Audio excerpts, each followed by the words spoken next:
நன்மையும் உண்டானது. ஆமென். அல்லேலூயா, அல்லேலூயா. ஒருவேளை உங்க வாழ்க்கையில சரியான வருமானம் இல்லாம இருக்கலாம். கையின் பிரயாசம் ஆசீர்வாதமே இல்லையே என்று சொல்லி நீங்கள் நினைக்கலாம். ஆனா இந்த இல்லாமையிலும் இயேசு என்ன சொல்றாரோ அதை நீங்க செய்யும் பொழுது நீங்க ஆசீர்வாதத்தை பார்ப்பீங்க. இயேசு சொல்லும் போது அவருடைய வாழ்க்கையில ஒரு மீன் கூட இல்ல. அந்த இல்லாமை நேரத்துல கூட இயேசுவின் வார்த்தைக்கு கீழ்ப்படிந்ததுனாலதான் பெருக்கத்தின் ஆசீர்வாதத்தை அவன் பார்த்தான். ஒருவேளை இன்னைக்கு நீங்க இல்லாமையில இருக்கலாம். இந்த நேரத்துல இயேசு என்ன சொல்றாரோ அதை செஞ்சு பாருங்க, உங்க வாழ்க்கை ஆசீர்வாதமாய் மாறும். ஆமென். அல்லேலூயா, அல்லேலூயா. கர்த்தர் ஒவ்வொரு வாரமும் நம்மோடு பேசிக்கொண்டே இருக்கிறார். என்னென்ன செஞ்சா உன் வாழ்க்கை எப்படிலாம் இருக்கும்னு சொல்லி. அப்ப அந்த கேட்கிறதோடு மாத்திரமல்ல, நம்முடைய வாழ்க்கையில அதை செயல்படுத்த வேண்டும். செயல்படுத்த நம்முடைய வாழ்க்கை ஆசீர்வாதமாய் மாறும். ஆமென். அல்லேலூயா. அதே போல இன்னொரு மனுஷனுடைய வாழ்க்கையை கூட பார்க்கலாம். ஆதியாகமம் புஸ்தகம் 26 அதிகாரத்துல சொல்லப்பட்டிருக்கு, ஈசாக்கு வாழ்க்கையில ஒரு பஞ்சம் வந்தது. ஆபிரகாமின் நாட்களில் வந்தது போல ஈசாக்கின் நாட்களிலும் என்ன வந்துச்சா? பஞ்சம் வந்துச்சு. அப்போ ஈசாக்கு என்ன நினைச்சாருன்னா, நம்ம எகிப்துக்கு போயிருவோம்.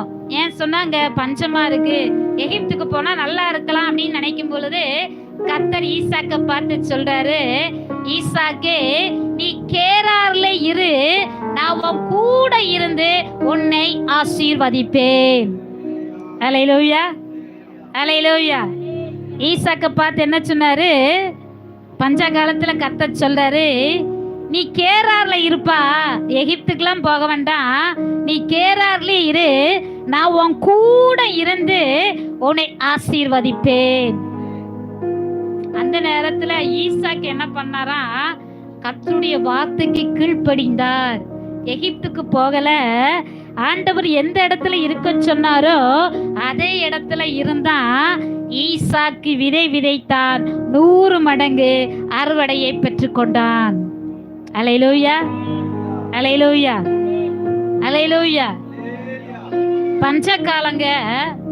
ஆனா ஈசாக்கு கர்த்தருடைய வார்த்தைக்கு கீழ்ப்படிந்து எந்த ஊர்ல இருக்க சொன்னார் அதே ஊர்ல இருந்தா கர்த்தர் ஈசாக்கை ஆசீர்வதித்தார்.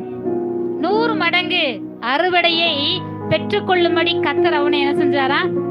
ஆசீர்வதித்தார். அல்லேலூயா, அல்லேலூயா. இல்லதான் பஞ்ச காலம்தான். ஆனா ஆண்டவர் சொல்ல, நீ எகிப்துக்கு போகாத, கேரார்ல இரு, நான் உன்னை ஆசீர்வதிக்கிறேங்கிறாரு. அந்த சூழ்நிலை அவனுடைய வார்த்தைக்கு கீழ்ப்படிந்தார். கர்த்தர் அவனை பஞ்ச காலத்துல கூட ஆசீர்வதித்து அவனை பெருக பண்ணினார். பெலிஸ்தேர்லாம் பார்த்து பொறாமப்பட்டாங்க. இவன் என்ன வர வர வரவர் விருத்தி அடைந்து ஆசீர்வாதமா இருக்கானே அப்படின்னு சொல்லி அவர்களை பார்த்து இவனை பார்த்து பொறாமப்பட்டாங்க. அதுல ஆதியாகமம் 26ல 12ஆம் வசனத்தை பாருங்க. ஈசாக்கு அந்த தேசத்தில் விதை விதைத்தான், கர்த்தர் அவனை ஆசீர்வதித்ததினால் அந்த வருடத்தில் 100 மடங்கு பலன் அடைந்தான். அவன் ஐஸ்வர்யனாகி வர வர வர வர விருத்தி அடைந்து மகா பெரியவனானான். அவனுக்கு ஆட்டு மந்தையும் அநேக பணிவிடைக்காரரும் இருந்தபடினாலே பெலிஸ்தர் அவன் பேரில் பொறாமை கொண்டு. அல்லேலூயா. கர்த்தர் ஆசீர்வதிச்ச சாதாரணமா ஆசீர்வதிக்க மாட்டாரா? பெரிய ஆசீர்வாதத்தை தருவார். அல்லேலூயா. கொஞ்சம் ஆசீர்வாதம் போதுமா இல்ல நிறைய வேணுமா? நிறைய வேணும்னா ஆண்டவர் என்ன சொல்றாரோ அதை அப்படியே செய்யுங்க, நிறைய ஆசீர்வாதம் நீங்க பாப்பீங்க.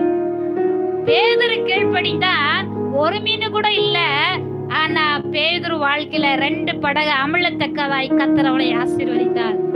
ஈசாக்கு பஞ்ச காலத்துல சாப்பாட்டுக்கே வழியில ஆண்டவர் சொன்ன வார்த்தைக்கு கீழ்ப்படிஞ்சா 100 மடங்கு அறுவடையை பெற்றுக்கொண்டார்.